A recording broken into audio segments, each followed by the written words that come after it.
Las Vegas, 1979. Every night, millions of dollars move silently across green felt tables. Dice roll, slots ring, cameras watch, but not everything. Because before the money is counted, before the state sees it, before the IRS even knows it exists, cash is disappearing. Not stolen by gunmen, not by cheats, but by men in suits working spreadsheets before spreadsheets existed. This wasn't a robbery. This was ownership. 4 mafia families, 1 pension fund, 1 city built on cash, and 1 man, never sworn to omerta, who would eventually explain it all. Before the bomb, before the indictments, before Las Vegas stopped belonging to the mob. This is how the most sophisticated financial crime in American organized crime history worked, and why it collapsed from the inside. In the early 1970s, Las Vegas wasn't run from back alleys, it was run from boardrooms. The engine wasn't drugs or extortion, it was pensions. The Central States Teamsters Pension Fund, meant to protect union workers, had become a private bank for organized crime. By 1971, more than $63 million flowed from that fund into Las Vegas casino projects, approved by trustees already under mob influence. The loans came with no traditional safeguards, no real oversight, and critically, no questions asked about who actually controlled the properties. To regulators, the new owner of the Stardust and Fremont hotels looked clean, educated, presentable. His name was Alan Glick. On paper, Glick was a casino entrepreneur. In reality, he was a front. Behind him stood the Chicago outfit, Kansas City, Milwaukee, and Cleveland, each expecting their cut, every week in cash. Not profits, cash. Vegas wasn't being skimmed yet. It was being set up. If Alan Glick was the name on the documents, Frank Lefty Rosenthal was the man who made the money real. Rosenthal never held a gaming license. He didn't need one. From his seat near the sportsbook at the Stardust, he controlled comps, hires, firings, every lever that mattered. Pit bosses didn't question him, dealers didn't look at him, and in the count room, nobody spoke at all. This was discipline, not chaos. Before daily revenue was officially recorded, select cash bundles were diverted, unlogged, untaxed, placed into discrete packages, and flown or driven to the Midwest, Chicago, Kansas City, Milwaukee, Cleveland. This was the skim. Not stealing from the casino, but removing money before it became the casino's. To the IRS, it looked like missing revenue. To the mob, it was ownership with fingerprints. And for a time, it worked perfectly. Too perfectly. The FBI didn't stumble onto the skim. They followed the money backward. By 1976, agents noticed something impossible. Casinos reporting lower profits while expanding aggressively. Renovations, amenities, executive perks. The math didn't work. The investigation was named Operation Strawman because ownership itself was the illusion. Wiretaps picked up familiar voices from Chicago and Kansas City discussing Las Vegas as if it were a warehouse. Surveillance connected casino executives to known mob intermediaries. And quietly, federal prosecutors built a case that didn't rely on traditional violence, but accounting. Still, there was a problem. The bosses never touched the cash. Rosenthal never signed paperwork. And Glick, the man whose name was on everything, was exposed to all the risk. By 1978, indictments were coming, and Alan Glick understood something the mob had underestimated. When the law closes in, frontmen don't get protected. They get crushed. The skim didn't collapse because it stopped working. It collapsed because too many people wanted more. By the late 1970s, each family expected larger, faster payouts. Milwaukee boss Frank Balistrieri pushed hardest, demanding higher weekly envelopes while contributing nothing to daily operations. Chicago wanted silence. Kansas City wanted certainty. Cleveland wanted reassurance they weren't being shorted. Suspicion crept in, not toward the government, but toward each other. Meanwhile, Rosenthal stopped blending into the background. His temper, his visibility, his refusal to stay invisible attracted attention casinos could no longer afford. Gaming regulators flagged him, law enforcement photographed him, and the Skim, once manual, human, deniable, was facing a new threat: technology. Surveillance cameras improved, accounting tightened, paper trails multiplied. The operation wasn't exposed yet, but it was getting noisy. And noise is death in organized crime. On October 4th, 1982, Frank Rosenthal climbed into his car outside Tony Roma's restaurant near Sahara and Maryland Parkway in Las Vegas. He turned the key. The explosion should have killed him. It didn't. A steel plate beneath the driver's seat, installed by the manufacturer, absorbed the blast. Rosenthal survived with burns and injuries, stumbling away as smoke poured into the street. The message was unmistakable. This wasn't business. It was discipline. Whether ordered by mob leadership or triggered by Rosenthal's growing liability, the attempt shattered the illusion of control. Vegas executives panicked. Regulators moved faster. And for federal investigators, the bombing confirmed what financial records already suggested. The Skim was unraveling. Violence didn't protect the operation. It exposed it. Alan Glick was never meant to be brave. He was meant to be replaceable. As indictments closed in, prosecutors made it clear he would take the fall for everything: bank fraud, skimming, conspiracy.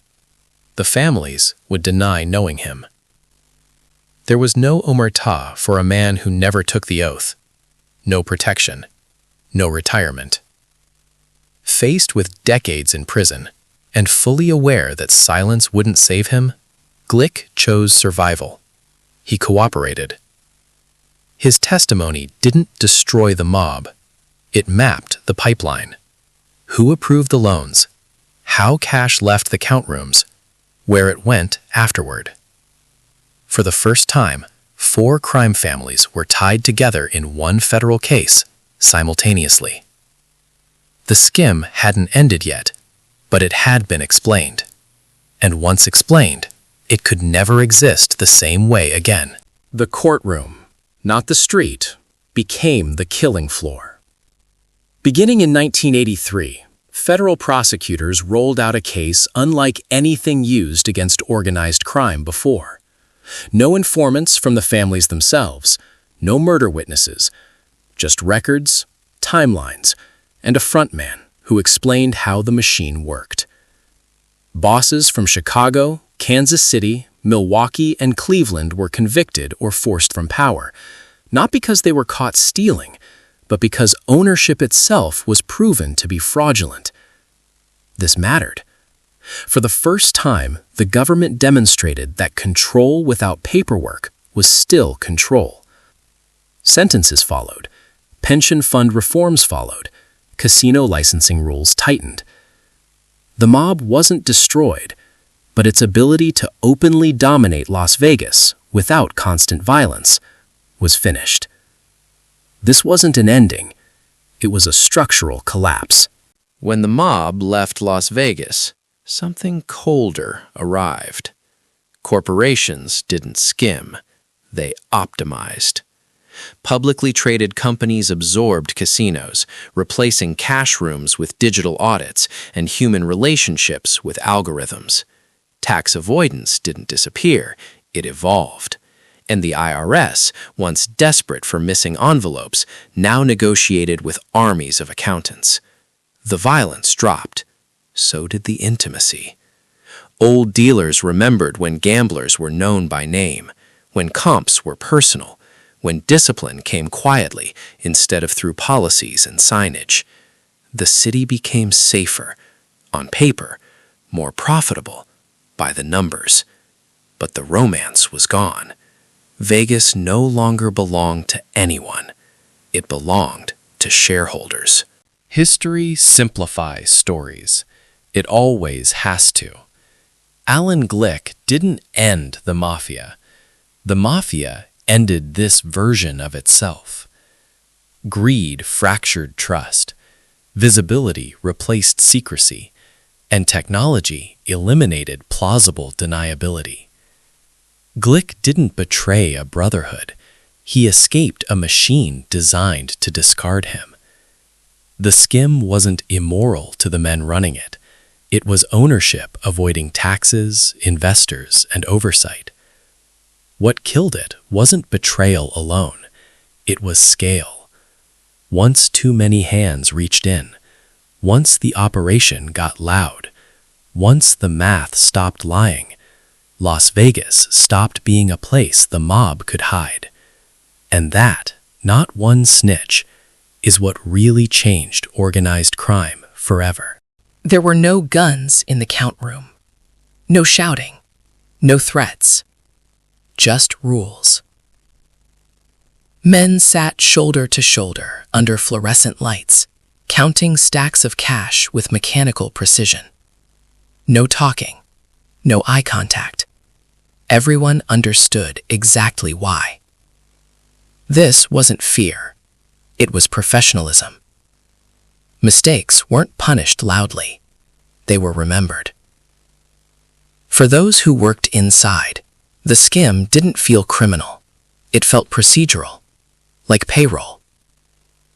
Cash was weighed, sorted, divided. Envelopes were sealed without names, only destinations. Nothing was written down that didn't have to be. This system relied on people who followed instructions, not ideology. They weren't mobsters. They were employees in a structure that rewarded silence and routine. And that, more than violence, is why the Skim lasted as long as it did. Las Vegas was the showroom. The Midwest was the vault. In Kansas City, mob operations didn't hide in nightclubs or flashy casinos. They worked out of produce warehouses and office spaces near the city market. Cash from Las Vegas arrived quietly, hand-delivered, never mailed. It moved through businesses that had existed for decades, places that looked boring enough to be invisible. To outsiders, it was tomatoes and invoices. To insiders, it was revenue distribution. This distance mattered. It kept bosses physically removed from the crime scene, and it allowed deniability to travel with the money. Vegas generated it. Kansas City laundered it. Chicago decided where it went next. The Skim wasn't a local crime. It was national logistics. People remember the era differently because they experienced it differently.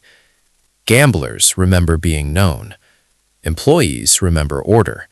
Families remember vacations at places like the Stardust, neon lights, late nights, routines that felt permanent.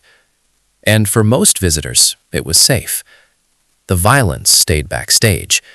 The rules were enforced quietly, and chaos was bad for business. But safety wasn't morality. It was strategy.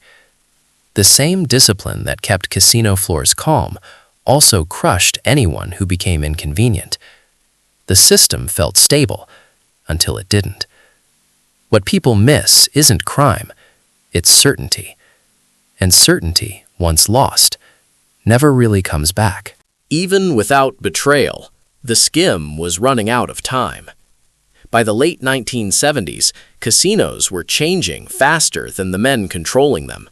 Surveillance cameras multiplied, count rooms standardized procedures, and cash, once tracked by intuition, became data.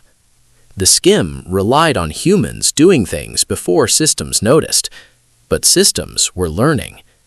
Audits compared slot performance to table revenue. Discrepancies became patterns. Patterns became questions. What once looked like bad luck now looked like intent. The mob had always adapted, but this time, adaptation required something it couldn't tolerate: transparency. The problem wasn't law enforcement knocking on the door. It was math quietly opening it. The front man was expected to repay the loan. The families were expected to take the skim.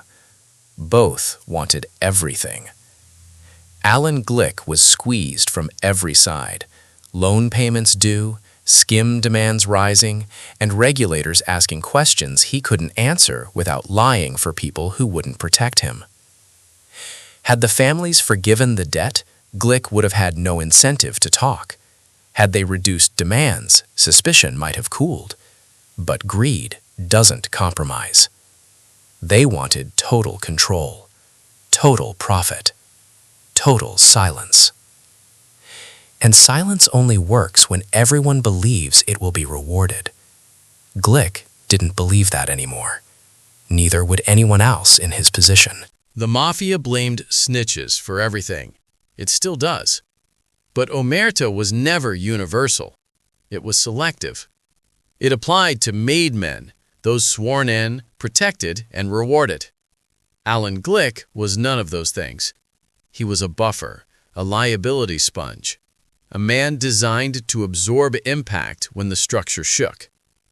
When prosecutors offered him a way out, he didn't break a code. He acknowledged reality. The skim didn't fail because someone talked. Someone talked because the skim failed. That distinction matters, because it explains why this exact operation never returned, no matter how much money was at stake. Prison sentences arrived quietly. No headline screamed "the end," because it wasn't. Milwaukee boss Frank Balistrieri went to federal prison.